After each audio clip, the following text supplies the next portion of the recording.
എത്ര പേരുണ്ട് അതായത് ഒരു നേരത്തെ അരി മേടിക്കാൻ കാശില്ലാത്ത വലിയ സുഖമില്ലായ്മ, പിന്നെ ജീവിക്കാൻ വേണ്ടി ലോട്ടറിയും കൊണ്ടായിരുന്നു ജീവിച്ചുകൊണ്ടിരുന്നത്. അതുപോലും ഇപ്പം അതിൻ്റെ ലാഭവിഹിതം കുറഞ്ഞു.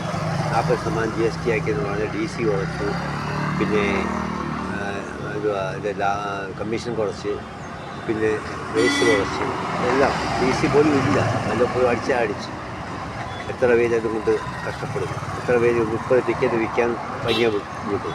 120 ടിക്കറ്റ് വിറ്റാൽ സുഖമായിട്ട് ജീവിച്ചുകൊണ്ടിരുന്നത് ഞങ്ങളെപ്പോലുള്ളവരെ പട്ടിണിയിലാക്കി. സത്യം പറയുന്നു. ഞാൻ ഒറ്റ കാര്യമേ ചോദിക്കുന്നുള്ളൂ, സിഗരറ്റിനും ഈ കൊക്കക്കോളയ്ക്കും എല്ലാം 40% GST ആയി. അവരാരും വില കൂട്ടിയില്ല, ഒന്നുമായി. ടിക്കറ്റിന് വേണ്ടി മാത്രം ഞങ്ങളെ ലാഭവിഹിതം കുറച്ച് എല്ലാം കുറച്ച്. എന്തോ നിയമമോ, സാധാരണപ്പെട്ടവന് വിളയ്ക്കുന്ന നിയമം. എന്നിട്ട് പറഞ്ഞ് ദേഹത്തില്ല.